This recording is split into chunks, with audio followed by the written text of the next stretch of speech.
Hello दोस्तों, आज से हम क्लास 10th मैथ को शुरू करने वाले हैं और क्लास 10th के मैथ में जितने भी चैप्टर हैं उन सभी को वन शॉट वीडियो में खत्म करेंगे और साथ ही साथ उन सभी चैप्टर में जितने भी क्वेश्चन जो आपके बोर्ड एग्जाम में पूछे जाते हैं उन सभी क्वेश्चनों को भी देखेंगे। तो आज हम देखेंगे चैप्टर नंबर 1 जिसका नाम है वास्तविक संख्या। इंग्लिश में इसे रियल नंबर बोला जाता है। तो चलिए बिना देर के शुरू करते हैं। तो जैसा कि इस चैप्टर का नाम है वास्तविक संख्या, तो सबसे पहले हम जानेंगे कि वास्तविक संख्या क्या होती है। तो चलिए देखते हैं कि वास्तविक संख्या क्या होती है। तो सभी परमेय संख्या और सभी अपरमेय संख्याओं को सम्मिलित रूप से लिखने पर हमें वास्तविक संख्या प्राप्त होती है। यानी कि जितने भी आपके परमेय संख्या है और जितने भी आपके अपरमेय संख्या है सभी को अगर आप सम्मिलित रूप से लिखिएगा तब वास्तविक संख्या प्राप्त होता है। जैसे एग्जाम्पल, परिमेय संख्या कौन होता है जिसे हम p बटा क्यू के रूप में लिख सकते हैं, यानी कि 2/3, 1/4, 3/5 और नंबर भी होता है यानी कि 5, 4, -2, 7। और जो अपरमेय संख्या होता है यानी रूट में √2 हो जाएगा, √7 हो जाएगा, √5 हो जाएगा, 2√3 हो जाएगा। ये सभी आपके वास्तविक संख्या कहलाते हैं। यानी कि ये 2/3, 1/4, 3/5, 4 या -2 या -7 या √2, √7, √5, 2√3 ये सभी वास्तविक संख्या कहलाते हैं, क्योंकि सभी परमेय संख्या, ये सभी परमेय संख्या है और ये सभी अपरमेय संख्या है। तो सभी परमेय संख्या और सभी अपरमेय संख्या को हम वास्तविक संख्या कहते हैं।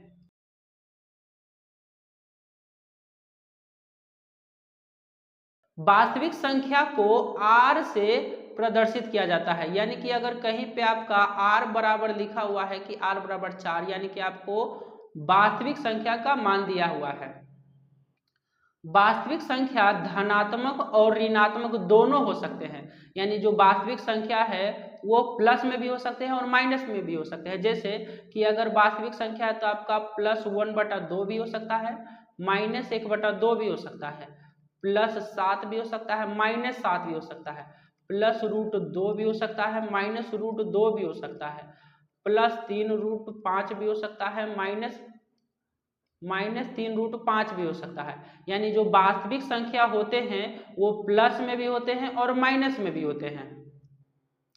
वास्तविक संख्या को संख्या रेखा पर दर्शाया जाता है। यानी जो वास्तविक संख्या होते हैं उसे संख्या रेखा पर दर्शा सकते हैं। जैसे कि ये आपका संख्या रेखा है, यहाँ पे 0 है, इधर आपका प्लस होता है +1, +2, +3, +4, +5, इधर आपका -1 होता है, -2, -3, -4 और भी होते हैं। तो संख्या रेखा पर हम वास्तविक संख्या को दर्शा सकते हैं। अगर हम एक एग्जाम्पल लें कि 3/2 आपका वास्तविक संख्या है। अगर आप इसको दशमलव में लिखिएगा, दशमलव में किस तरह से लिखा जाता है, यानी कि 2 को 3 से हम भाग दिए तो ये एक बार में 2, उसके बाद यहाँ पे हम दशमलव देंगे और ये 5 बार में 10 कट गया, यानी इसको हम दशमलव में लिख सकते हैं 1.5। अब 1.5 कहाँ पे होगा, तो 1 और 2 के बीच में होगा। यानी कि यहाँ पे आपका होगा 1.5, यानी कि यहाँ पे हो जाएगा 3/2। यानी हम वास्तविक संख्या को संख्या रेखा पर दर्शा सकते हैं। तो चलिए आगे। वास्तविक संख्या में सभी संख्याएं आती है, जैसे प्राकृतिक संख्या, दशमलव, भिन्न, पूर्णांक और भी जितने प्रकार की संख्या है सभी संख्या वास्तविक संख्या में आती है। अगर आपको प्राकृतिक संख्या क्या होती है नहीं मालूम है, दशमलव क्या होता है नहीं मालूम है, भिन्न क्या होता है, पूर्णांक क्या होता है, इन सब के बारे में अगर आपको नहीं पता है तो मैंने पहले ही इन सभी पर एक वीडियो बना के रखा है जिसमें हमने सभी प्रकार के संख्याओं को बहुत डिटेल और एग्जाम्पल के साथ समझाया है। इस वीडियो के बाद आप सभी संख्याओं को एक बार जरूर देख लें। मैं उस वीडियो का लिंक डिस्क्रिप्शन में डाल दूंगा, आप इस वीडियो के बाद उस वीडियो को एक बार जरूर देखें। तो चलिए अब आगे देखते हैं। अगला टॉपिक है हमारा HCF और LCM निकालने के तरीके। तो HCF और LCM को हम दो तरीके से निकाल सकते हैं। HCF और LCM को हम दो तरीके से निकाल सकते हैं, जिसमें से पहला तरीका को बोलते हैं हम भाग विधि। और दूसरे तरीके को हम बोलते हैं गुणनखंड विधि। गुणनखंड विधि यानी कि हम एलसीएम और एचसीएफ को दो तरीके से निकाल सकते हैं। पहला तरीका भाग विधि कहलाता है और दूसरा तरीका गुणनखंड विधि कहलाता है। तो चलिए हम एक एक करके दोनों को देखते हैं। सबसे पहले एक हम एग्जांपल लेते हैं कि 10 और 12 का हम एलसीएम और एचसीएफ निकालते हैं भाग विधि द्वारा। तो भाग विधि द्वारा किस तरह से निकाला जाता है, तो 10 को आप 12 से भाग दीजिए एक बार में, यहाँ पे आपका 2 बचेगा, यहाँ वाला जो भी होता है यहाँ पे उतरता है, तो ये आपका 5 बार में कट गया। तो ये जो 2 आया इसी को हम बोलते हैं एचसीएफ, यानी कि 10 और 12 का जो एचसीएफ निकला वो 2 निकला। तो चलिए हम भाग विधि द्वारा एलसीएम निकालते हैं। तो 10 और 12 का इस तरह से आप बचपन से पढ़ते आ रहे हैं, इसी को बोला जाता है भाग विधि द्वारा एलसीएम निकालना। तो इसको आप 2 से लगाइएगा तो ये हो जाएगा 5, ये 6। हम क्या करते हैं, मल्टीप्लाई करते हैं, 2 गुना 5 गुना 6, तो इसका जो आंसर आ जाएगा वो 60 आ जाएगा। यानी कि 10 और 12 का एचसीएफ 2 आया और एलसीएम 60 आया, इसी को बोला जाता है भाग विधि। तो चलिए अब दूसरा विधि को देखते हैं। दूसरा विधि हमारा गुणनखंड विधि। तो हम 10 और 12 का ही निकालते हैं। तो 10 और 12, तो 10 को अगर हम इस तरह से फैक्टर करेंगे तो 2 से 5, और ये नहीं लगेगा तो ये 10 को हम लिख सकते हैं 2 गुना 5। उसके बाद हम 12 को भी तोड़ते हैं, तो इसको तोड़ेंगे 2 से 6, फिर 2 से 3, यानी हम 12 को लिख सकते हैं 2 गुना 3। अब इन दोनों में जो कॉमन है, इन दोनों में आपका कॉमन क्या है, 2 2, तो 2 2 कॉमन है, तो जो कॉमन होता है उसको हम एचसीएफ बोलते हैं। तो एचसीएफ का वैल्यू कितना आ गया, 2। और एलसीएम निकालने के लिए 2 दोनों में है, तो जो सबसे ज्यादा बार जिसमें 2 आता है उसको हम लेते हैं। तो नीचे वाला में 2 बार 2 आया है, और जो अगर सिंगल बार बच गया उसको भी हम लेते हैं। तो 3 और 5 इन सबको मल्टीप्लाई करेंगे तो 60 ही आएगा। यानी कि हमने 10 और 12 का एलसीएम और एचसीएफ निकाला, एक बार भाग विधि से और एक बार गुणनखंड विधि से। तो हमने देखा कि भाग विधि से भी जो एचसीएफ का वैल्यू आया वो 2 आया, और गुणनखंड विधि से भी एचसीएफ का वैल्यू 2 आया। भाग विधि से एलसीएम का वैल्यू 60 आया, और गुणनखंड विधि से भी एचसीएफ का वैल्यू एलसीएम का वैल्यू 60 आया। यानी कि आप कोई भी 2 नंबर का एलसीएम भाग विधि से निकाले या गुणनखंड विधि से निकाले, आंसर हमेशा सेम ही आता है।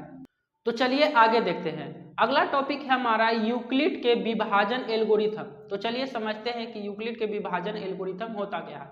तो हमने अभी देखा कि एचसीएफ निकालने के 2 तरीके थे, एक तरीका था भाग विधि और एक तरीका था गुणनखंड विधि।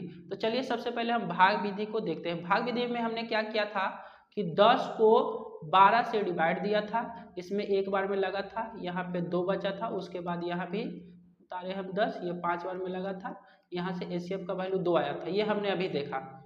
तो एचसीएफ निकालने का जो 2 तरीका होता है, जिसमें एक भाग विधि होता है, तो इसी भाग विधि को ही बोला जाता है यूक्लिड के विभाजन एल्गोरिथम। यानी कि एचसीएफ निकालने का जो तरीका है भाग विधि, इसी भाग विधि को हम बोलते हैं यूक्लिड के विभाजन एल्गोरिथम।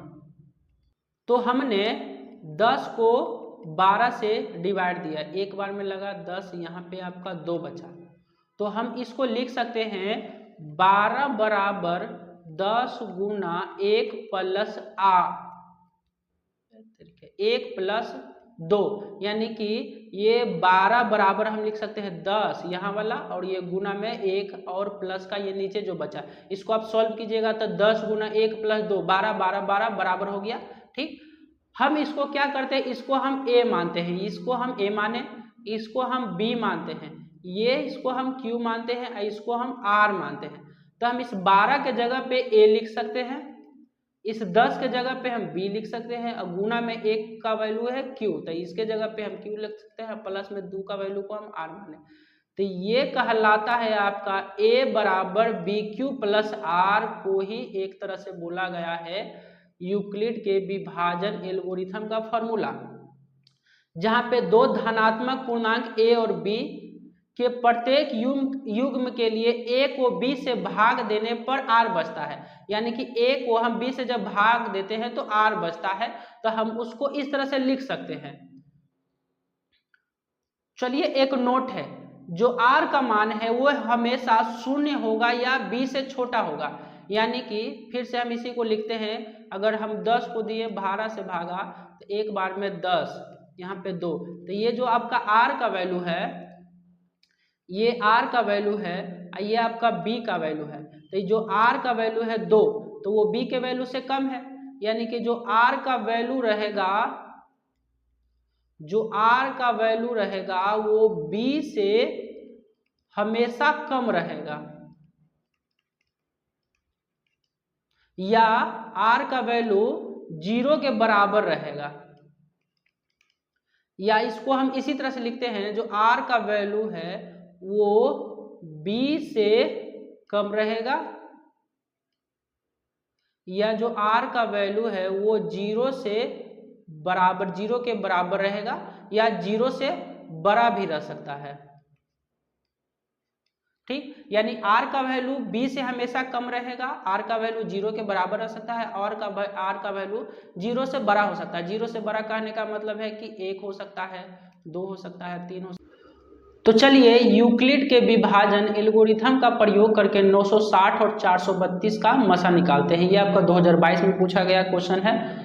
तो चलिए इन दोनों का हम मसा निकालते हैं। तो 432 को हम 960 से डिवाइड देंगे, जो छोटा होता है उससे डिवाइड देते हैं बड़ा में। ये आपका 2 बार में लगेगा, 2 2 4, 3 दूनी 6, और ये हो जाएगा आपका 8।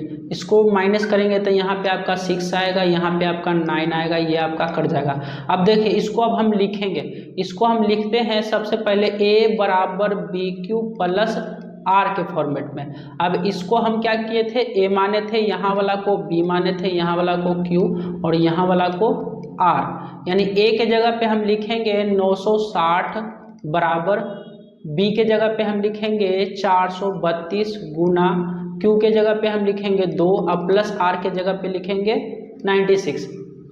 यहाँ पे पहली बार हमने लिख दिया, उसके बाद फिर से हम क्या करते हैं, 96 को 432 से डिवाइड देते हैं। तो यहाँ पे ये आपका लगेगा 4 बार में, तो इसको हम मल्टीप्लाई करेंगे तो ये हो जाएगा 4, इसको करेंगे तो हो जाएगा 38।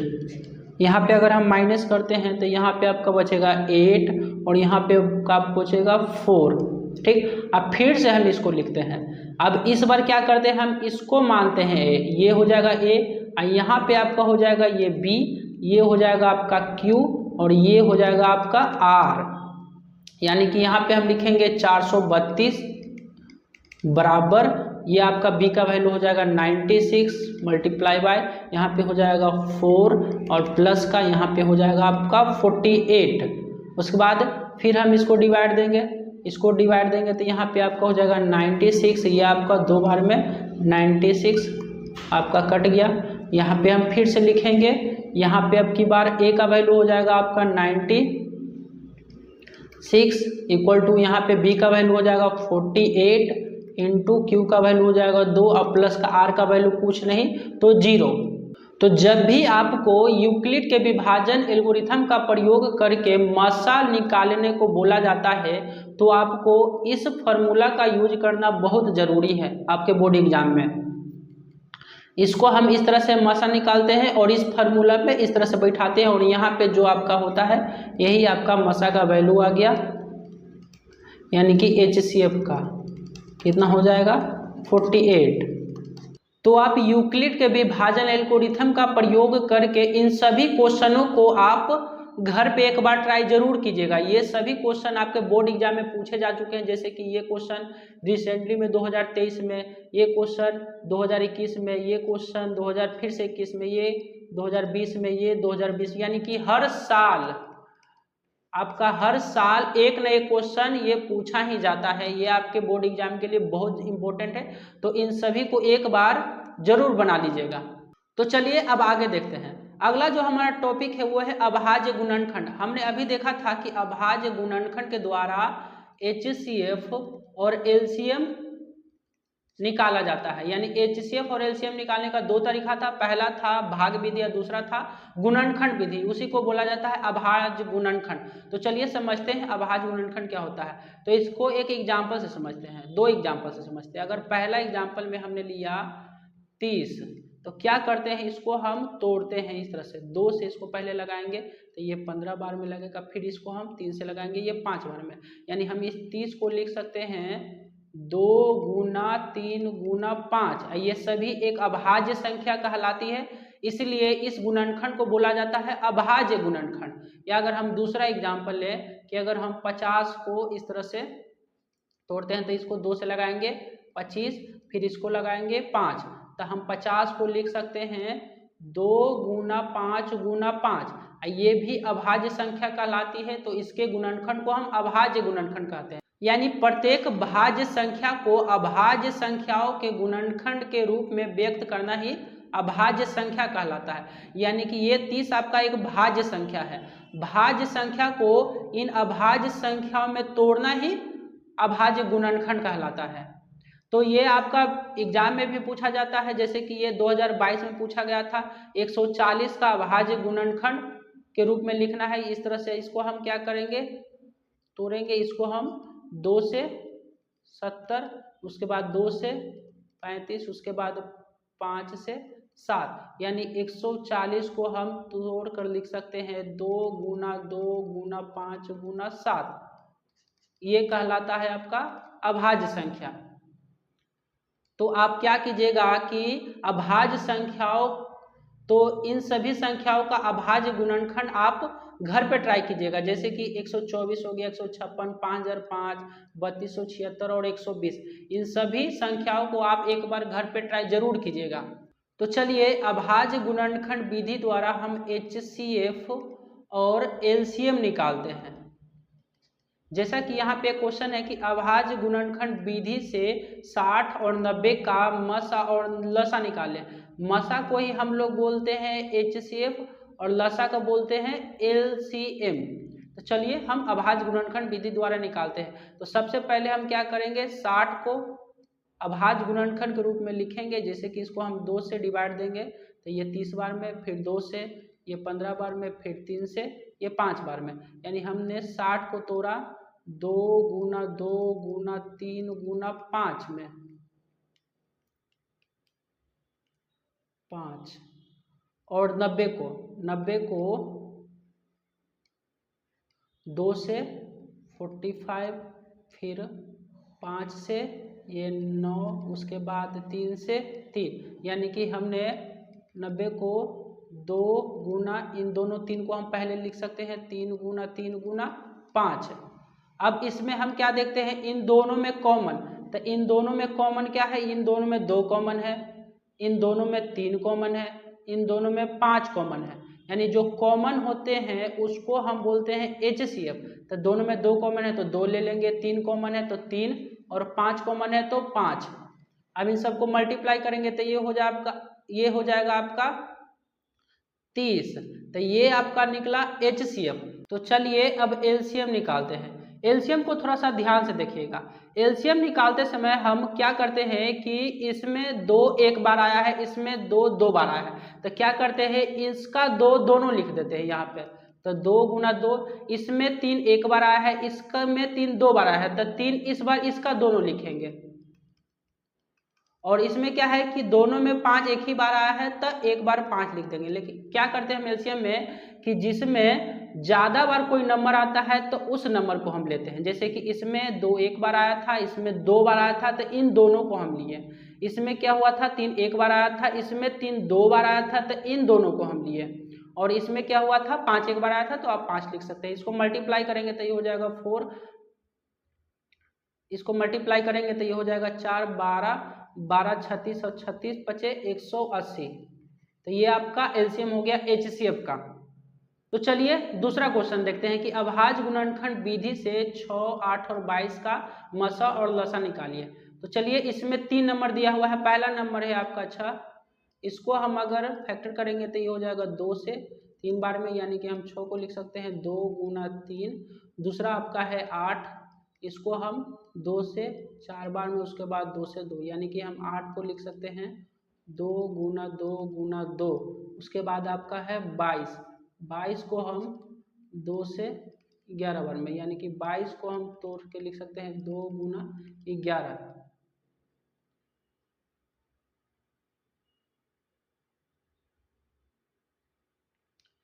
इसमें HCF निकालते हैं।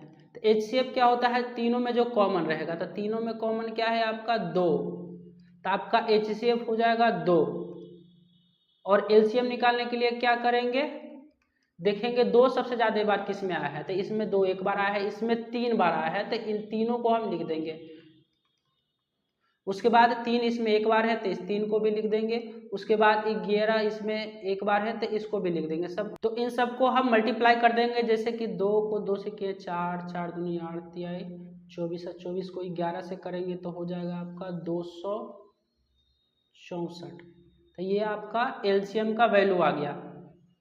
तो अगर आपको 3 नंबर भी दिया रहे तो आप इसी तरह से फैक्टर निकाल करके जो कॉमन रहेगा उसको हम HCF बोलेंगे, और LCM हम इस तरह से निकालते हैं, 2 नंबर भी रहेगा तो हम इसी तरह से तो आप इन सभी क्वेश्चनों को एक बार घर पे जरूर बना लीजिएगा। जैसे कि यहाँ पे दिया हुआ है 400 240 का HCF और LCM निकालना है, उसके बाद है 455 और 85 है, फिर है 9 12 27, उसके बाद है 26 80 और 76 का HCF और LCM निकालना है अभाज्य गुणनखंड विधि के द्वारा। ये कभी कभी आपके एग्जाम में पूछता है, कभी नहीं पूछता है, लेकिन आप इसको एक बार प्रैक्टिस जरूर कर लीजिएगा। तो चलिए अगला टॉपिक है हमारा कि मसा और लसा के बीच में क्या संबंध बताया गया है, चलिए उसको देखते हैं। तो उसको हम एक एग्जाम्पल की मदद से देखते हैं। तो उसके लिए हमने 2 नंबर लिया, एक 40 और एक 50। तो इन दोनों का पहले हम मसा और लसा निकालते हैं। तब पहले हम इसको मसा निकालते हैं अभाज्य गुणनखंड के द्वारा। तो ये हो जाएगा 40 को हम पहले इस तरह से तोड़ेंगे, तो 2 से 20, उसके बाद 2 से 10, उसके बाद 2 से 5, उसके बाद 50 को तोड़ेंगे तो ये हो जाएगा 2 से 25, उसके बाद 5 से 5, यानी हम 40 को लिखेंगे 2 गुना 2 गुना 2 गुना 5, और 50 को लिखेंगे 2 गुना 2 गुना 5। अब इसका अगर हम मसा निकालते हैं तब मसा क्या होता है, जो दोनों में कॉमन है, दोनों में कॉमन क्या है 2 है, तो 2 लिख दिए, और भी कोई कॉमन है 5 है, तो यहाँ पे हम 5 लिख दिए, यानी मसा हो जाएगा आपका 2, यहाँ पे 5 होगा। अगर हम लसा निकालते हैं तो लसा क्या होता है कि कोई भी अंक सबसे ज्यादा बार किस में आया है, तो इसमें 2 3 बार आया है, तो इसका दोनों 2 को तीनों बार लिख देंगे। उसके बाद इसमें 5 2 बार आया है, तो इसके 5 को लिख देंगे। इस सबको अगर हम मल्टीप्लाई करेंगे तो ये आपका आएगा 8 5 40 पचे 200, यानी इसका लस आया 200 और मसा आया 10। अब देखिए इन दोनों के बीच में संबंध क्या है, एक फॉर्मूला होता है कि मसा गुना लसा बराबर संख्याओं का गुणनफल, संख्याओं का गुणनफल। अब मसा कितना निकला, मसा निकला है आपका 10, लसा कितना निकला है 200, बराबर संख्या कौन है, ये आपका दोनों संख्या है, तो इसको हम लिख लेंगे 40 गुना 50। अब इन दोनों को अगर मल्टीप्लाई कीजिएगा तो ये हो जाएगा आपका 2000, और इधर भी हो जाएगा 2000, तो ये दोनों प्रूफ हो गया। इसी को बोला जाता है, ये आपका प्रूफ हो गया। यानी कि अगर कोई भी 2 संख्या दिया हुआ है उसका आप लसा निकालिएगा, लसा निकालिएगा, मसा निकालिएगा, उसके बाद जब उन दोनों को भी गुना कीजिएगा तो दोनों आंसर बराबर आते हैं। इस पे क्वेश्चन आपके बोर्ड एग्जाम में कई बार पूछे जाते हैं। जैसे कि पूछा गया है कि 2 संख्याओं का मसा, तो आपका मसा दिया हुआ है 23 और लसा, लसा दिया हुआ है आपका 1449, और एक संख्या है आपका 161। अगर एक संख्या 161 है तो दूसरी संख्या पूछा है, तो दूसरी संख्या हमको निकालना है। तो देखिए फॉर्मूला होता है कि मसा गुना लसा बराबर दोनों संख्याओं का गुणनफल, यानी कि हम इसको लिख सकते हैं कि पहली संख्या गुना दूसरी संख्या,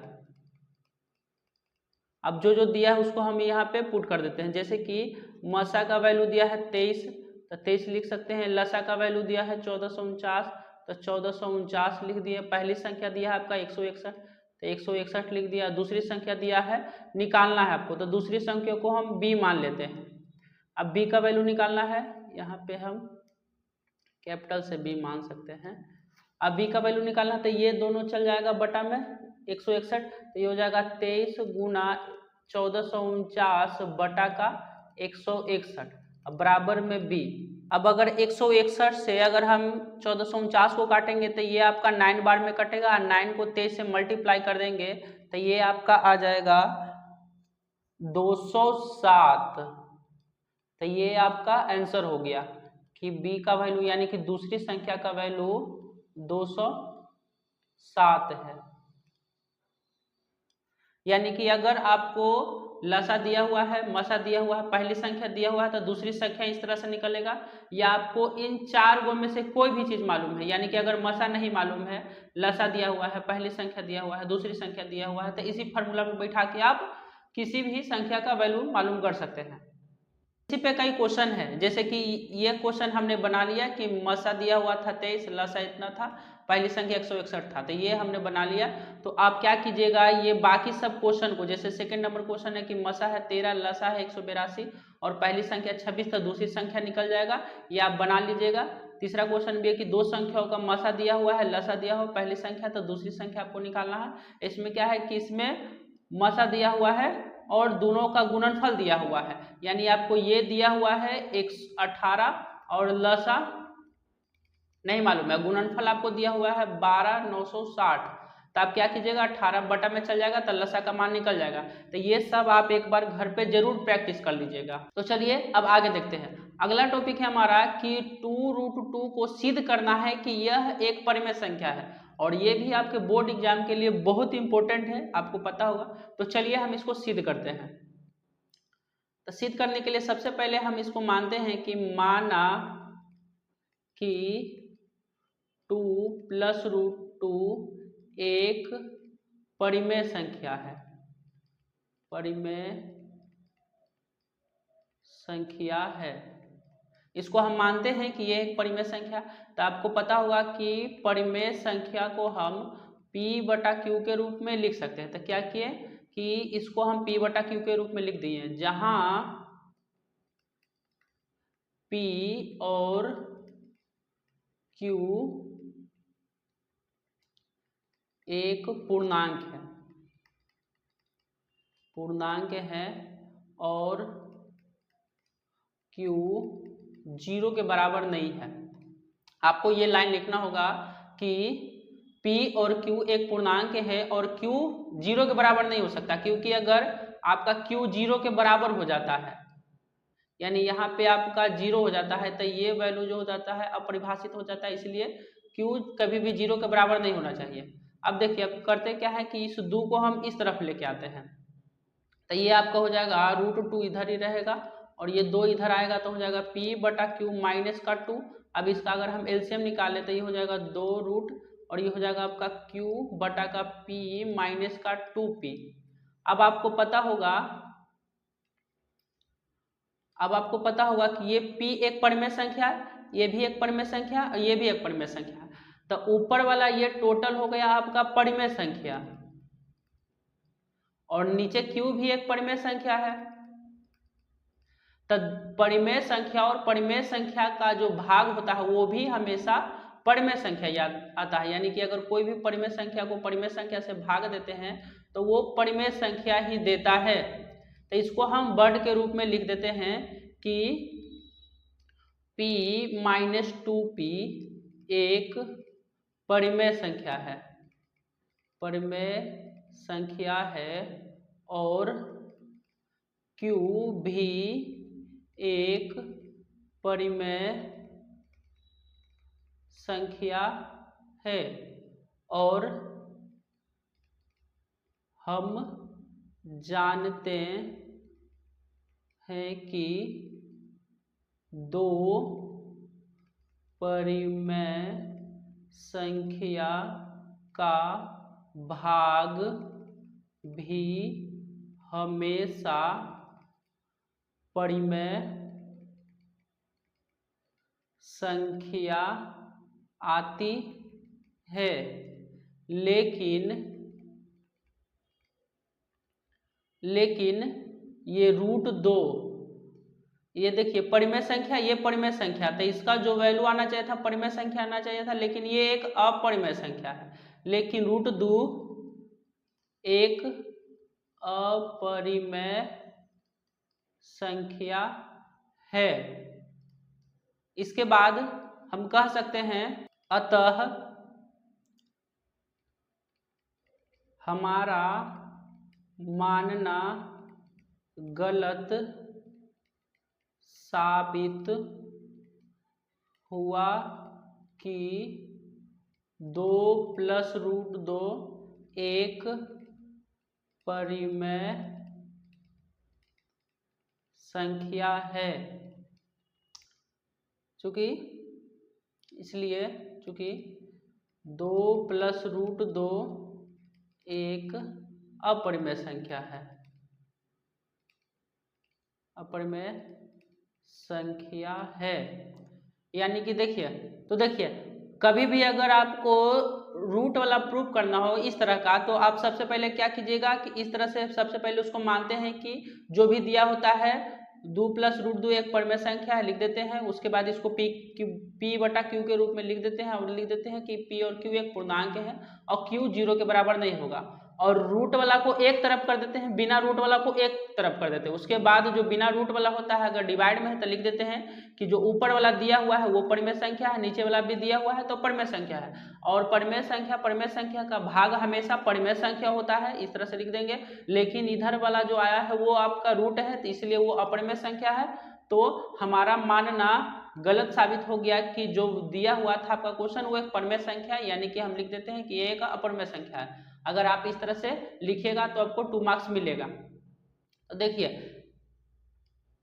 तो इस पे आपके बोर्ड एग्जाम में हर साल क्वेश्चन पूछते हैं। जैसे कि 2024 में आपका ये क्वेश्चन पूछा है कुछ इस तरह से कि 2 + √2 का होल स्क्वायर है। तो सबसे पहले इसको a + b के होल स्क्वायर पे तोड़ेंगे, तो ये हो जाएगा a² + b² अब प्लस का होता है 2ab, तो ये हो जाएगा आपका 4 + 2 + 4 √2, तो ये हो जाएगा आपका 6 + 4 √2। ये फिर उसी टाइप का आ गया, इसी तरह का आ गया। इसको भी क्या करेंगे कि रूट वाला को एक तरफ कर देंगे, बिना रूट वाला को एक तरफ कर देंगे, और बाकी जितना भी लिखने वाला प्रोसेस होता है सभी को सेम टू सेम उसी तरह से लिख देंगे। ये आपका 6 है। 24 में एक और क्वेश्चन इसी टाइप का पूछा है, फिर 22 में पूछा है, 21 में पूछा, ये आपका हर साल पूछता है। तो इसको आप एक बार बढ़िया से लिख के प्रैक्टिस कर लीजिए। तो चलिए आगे देखते हैं। अगला टॉपिक है हमारा कि अगर कोई भी नंबर जो दशमलव में दिया हुआ है तो उसे P/Q के रूप में किस तरह से लिख सकते हैं। देखिए ये नॉर्मल सा दशमलव का क्वेश्चन है, तो इसको नॉर्मल सा हम बना सकते हैं। ये आपको हो जाएगा 0.875। आपको पता होगा कि अगर हम डेसिमल को हटाते हैं तो डेसिमल के बदले 1 आया, और जितना भी इसके बाद नंबर होता है उसके बदले हम 0 उतारते हैं। जैसे 1 इसके बदले 2, 1 2 3 4 नंबर है तो 4 0। अब इसको हम इस तरह से लिखते हैं, ये ऊपर में है और बटा का 4 0 है तो 4 0। अब इसको हम क्या करेंगे, काटेंगे। तो इसको अगर हम 5 से काटेंगे सबसे पहले तो ये आपका हो जाएगा 175, और इसको 5 से काटेंगे तो ये हो जाएगा आपका 2000। फिर इसको अगर हम 5 से काटेंगे तो ये हो जाएगा आपका 35, और फिर इसको अगर हम 5 से काटेंगे तो ये हो जाएगा 400। फिर इसको 5 से काटेंगे तो ये 7 है, इसको 5 से काटेंगे तो ये 80। यानी कि इसका जो फाइनल आंसर आ जाएगा वो हो जाएगा 7/80। अब ये नहीं कटेगा तो यही आंसर। अब क्या कीजिएगा, ये ऐसा क्वेश्चन भी कई बार पूछ चुका है, तो आप इन सब क्वेश्चनों को भी एक बार प्रैक्टिस जरूर कर लीजिएगा। 3.568, फिर 0.2348, 12.0548, फिर 0.005, इस सब क्वेश्चन को भी एक बार जरूर प्रैक्टिस कर लीजिएगा। अब चलिए देखते हैं कि एक और डेसिमल का क्वेश्चन होता है, लेकिन उसमें क्या होता है कि उसके ऊपर बार होता है। तो चलिए सबसे पहले समझते हैं कि ये बार किस तरह से आता है। अब देखिए, इसको समझने के लिए आपको एक एग्जाम्पल पहले तो चलिए सबसे पहले इसको हम एक एग्जाम्पल की मदद से समझते हैं कि अगर 3 को हम 10 से डिवाइड दें तो ये आपका 3 बार में, उसके बाद ये आपका 1 बचेगा, फिर हम डेसिमल देते हैं तो ये आपका फिर 10 आ गया, फिर 3 बार में फिर आ गया, यानी कि फिर हम इसको एक डेसिमल देंगे, डेसिमल के बदले 0 देंगे तो फिर ये 3 बार में फिर आएगा, फिर इसको 3 बार में, यानी कि ये हमेशा रिपीट होते रहेगा। तो क्या करते हैं कि ये जो भी नंबर है 3.333333 इस तरह से नंबर रिपीट होता रहेगा। तो इसको 3 जो है वो रिपीट हो रहा है तो हम क्या करते हैं 3 के ऊपर एक बार लगाते हैं, यानी कि जो रिपीटेशन हो रहा है उसको रोकने के लिए हम उस नंबर पे एक बार लगाते हैं। यानी कि ये जो आपका दिया हुआ है 1.8 पे बार, इसका मतलब है कि 1.888888 इस तरह से कई बार आया है। ठीक, तो चलिए हम इसको P बटा Q के रूप में कैसे लिखते हैं उसको देखते हैं।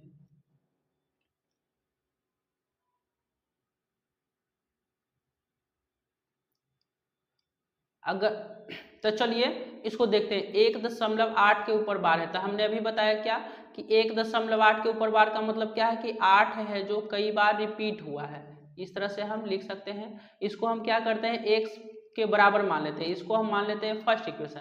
अब देखिए करते क्या है, अगर एक नंबर पे बार है तो हम 10 से मल्टीप्लाई करते हैं, अगर 2 नंबर पे बार रहता तो हम 100 से मल्टीप्लाई करते हैं, अगर 3 नंबर पे बार रहता तो हम 1000 से मल्टीप्लाई करते हैं। यानी कि इसमें क्या है एक नंबर पे है तो हम क्या करते हैं इसके दोनों तरफ 10 से गुना करते हैं, दोनों तरफ 10 से गुना करने पर, अब 10 से गुना करते हैं, अब देखिए अगर 10 से गुना करेंगे तो ये हो जाएगा आपका 10x, और इसमें अगर 10 से गुना करेंगे तो इस तरह से इसको लिखेंगे 1.8888 मल्टीप्लाई बाय 10। अब ये तो आपका 10x हो गया। अब इसको अगर मल्टीप्लाई कीजिएगा हर 10 से तो ये डेसिमल क्या होता है यहाँ से यहाँ आ जाता है, तो इसको हम लिख सकते हैं 18.8888 इस तरह से। ये जो 10 से जब भी गुना करेंगे तो ये दशमलव जो है वहां से यहाँ आ जाता है। अब इसको हम सेकेंड इक्वेशन मान लेते हैं। अब क्या करते हैं सेकेंड में से फर्स्ट को माइनस कर देते हैं, से एक को घटाने पर, अब देखिए घटाते हैं तो ये आपका 10x, तो यानी कि यहाँ पे हो जाएगा 10x माइनस x, और ये इधर वाला जितना भी है यानी कि 18.8888 इस तरह से है, उसको हम इससे माइनस करेंगे तो ये आपका है 1.88 इस तरह से। ये आपका बचेगा 9x। अब इसको माइनस कीजिएगा तो यहाँ 0, यहाँ भी 0, यहाँ 0, यहाँ 0, यहाँ 0, दशमलव में आ गया 17। x बराबर हम लिख सकते हैं कितना आ गया 17/9, 17/9। ये आपका जो 9 है वो नीचे आ गया, यानी कि 1.8 के ऊपर अगर बार था तो हम उसको P बटा Q के रूप में लिखे, जिसका आंसर आया है 17/9। यानी कि अगर इस तरह का क्वेश्चन आपको मिलेगा तो इसी तरह से आपको बनाना होगा। तो देखिए ये क्वेश्चन हमने सॉल्व कर दिया, तो आप क्या कीजिएगा कि 2.4 के ऊपर बार, इसको इसको इसको सभी को एक बार प्रैक्टिस कर लीजिएगा, क्योंकि ये भी हर साल आपके एग्जाम में पूछा जाता है। तो चलिए अगला टॉपिक है हमारा शांत और अशांत। तो चलिए सबसे पहले इसको एक एग्जाम्पल की मदद से समझते हैं कि शांत क्या होता है, अशांत क्या होता है। तो सबसे पहले हम क्या करते हैं 6 को हम 50 से डिवाइड देते हैं, तो ये कितने बार में लगेगा, तो ये हो जाएगा आपके 8 बार में 48। इसको माइनस करेंगे तो ये हो जाएगा 2, डेसिमल देंगे तो यहाँ पे आएगा 0, उसके बाद इसको हम 3 से डिवाइड देंगे तो ये हो जाएगा 18, फिर 0 उतारेंगे, फिर 3 से, फिर 18, फिर 0, यानी कि ये 3 जो है वो रिपीट हो रहा है। यानी कि जब भी कोई नंबर रिपीट हो तो उससे हम बोलते हैं अशांत। जैसे कि अगर हम 8 को 50 से डिवाइड दें तो इसको हम लगाएंगे 6 बार में 48, उसके बाद ये आपका कट जाएगा, यहाँ पे 2 बचेगा, उसके बाद हम डेसिमल लगाएंगे, यहाँ पे 0 उतरेगा, उसके बाद 2 बार में 16 लगाएंगे, उसके बाद यहाँ 4, उसके बाद 0, उसके बाद 5 बार में, यानी कि ये आपका कट गया। तो इसको बोलते हैं शांत। यानी कि जब हम डेसिमल लगाने के बाद कोई नंबर लास्ट में जाके कट जाए तो उसको हम शांत बोलते हैं, और नहीं कटे तो अशांत बोलते हैं। ये बहुत आसान तरीका होता है किसी भी नंबर को पहचानने का। लेकिन अगर कोई नंबर इस तरह से दिया हुआ है 3/343, या दिया हुआ है 8/2000, या दिया हुआ है 2/125, अगर इस टाइप का क्वेश्चन दिया होता है तो डिवाइड करना थोड़ा सा मुश्किल हो जाता है। तो इन सब क्वेश्चन के लिए एक रूल बनाया गया है कि हम किसे शांत कहेंगे, किसे अशांत कहेंगे। तो चलिए उस रूल को देखते हैं कि यदि हर के विभाजन में केवल 2 या केवल 5 या 2 और 5 दोनों आते हैं तो जो भिन्न है वो शांत होता है। यानी ये आपका अंश होता है, ये हर होता है। यानी कि ये अगर आप नीचे वाला को तोड़िएगा, अगर उसको तोड़ने के बाद या तो 2 आना चाहिए या 5 आना चाहिए, या 2 और 5 दोनों आ सकते हैं। उसके अलावा अगर और कोई भी नंबर आता है तो वो शांत नहीं होगा। अशांत के लिए क्या है कि अगर हर के विभाजन के बाद 2 और 5 के अलावा और कोई भी संख्या आती हो तो वो भिन्न अशांत होता है। चलिए इसको हम एक एग्जाम्पल की मदद, जैसा कि एक क्वेश्चन दिया हुआ है 3/80, तो हम क्या करेंगे, ये जो हर है उसको हम तोड़ते हैं। तो इसको हम अभाज्य गुणनखंड के द्वारा तोड़ते हैं। तो इसको हम तोड़ेंगे, ये हो जाएगा आपका 40, फिर 2 से लगाएंगे 20, उसके बाद 2 से लगाएंगे 10, उसके बाद 2 से लगाएंगे 5।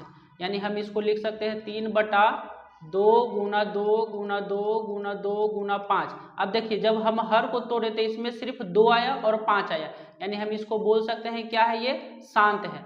या हम और इसको अगर हम इस तरह से दिया हुआ है 5/32, तो हम 32 को तोड़ेंगे, तो 32 को हम तोड़ेंगे इस तरह से, 32 को तोड़ेंगे तो ये आपका हो जाएगा 2 गुना 16, फिर 2 से करेंगे तो ये 8, फिर 2 से 4, फिर 2 से 2। यानी इसको भी हम तोड़े तो 2 जो है वो 5 बार आया, यानी कि सिर्फ 2 आया, तो ये भी जो भिन्न होगा वो शांत होगा।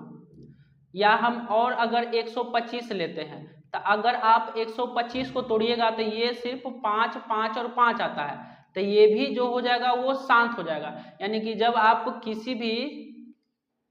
जब आप हर को तोड़िएगा तो या तो 2 और 5 दोनों आ सकता है, या केवल 2 आ सकता है, या 5 आ सकता है। तो ऐसे भिन्न को हम बोलते हैं शांत। लेकिन अगर आपको दिया हुआ है 1/90, तो अगर आप 90 को तोड़िएगा तो ये आपका हो जाएगा 2 से 45, फिर 3 से हो जाएगा 15, उसके बाद फिर 3 से 5। तो इसको आप तोड़े तो ये हो जाएगा आपका 2 गुना 3 गुना 3 गुना 5। अब देखिए रूल कहता है कि नीचे में 2 और 5 है तो ठीक है, शांत है, लेकिन उसके अलावा कोई और नहीं होना चाहिए। और अगर हो गया तो उसको हम बोलेंगे कि ये जो संख्या ये अशांत हो गया। तो चलिए दूसरा एग्जाम्पल देखते हैं कि अगर आपको दिया है 8/210, अगर आप 210 को तोड़िएगा तो ये आपका हो जाएगा, 2 से लगाएंगे तो ये हो जाएगा पहले 105, उसके बाद इसको अगर हम 5 से लगाएंगे तो ये हो जाएगा 2 और 1। अब ये इसको लगाएंगे तो ये हो जाएगा 3 7, यानी कि हम इसको लिख सकते हैं 8/2 गुना 5 गुना 3 गुना 7। अब देखिए कि बटा में 3 और 7 दोनों आ गए, यानी इस संख्या क्या होगा, ये संख्या जो कहलाएगी अशांत कहलाएगी। तो आप शांत और अशांत समझ चुके होंगे कि शांत और अशांत क्या होता है। सबसे पहले अगर कोई आसान भागा दिया हुआ है, इस तरह का दिया हुआ है, तो आप आसानी से भागा दे के निकाल सकते हैं कि शांत है कि अशांत है। लेकिन अगर जो है कि अगर कोई भी नीचे का नंबर ज्यादा है तो आप इस तरह से तोड़ कर भी पता कर सकते हैं कि कौन जो भिन्न है वो शांत है और कौन अशांत है। तो जैसा कि इस पे एक क्वेश्चन दिया हुआ है कि बिना भाग दिए बताएं कि जो परिमेय है 2/25 वो दशमलव शांत है या अशांत है, यानी कि इसको बिना भाग दिए हुए बताना। तो क्या लिखेंगे, 2/25 है। अब हम नीचे वाला को तोड़ेंगे इस तरह से, तब 25 को तोड़ेंगे तो क्या हो जाएगा 5 गुना 5, यानी कि हम इसको लिख सकते हैं 5 गुना 5। तो यहाँ पे हमको लिखना होगा कि 5, ये तो आपका हो गया, ये हो गया 5 के पावर 2। तो यहाँ पे आप लिख दीजिएगा कि हर में केवल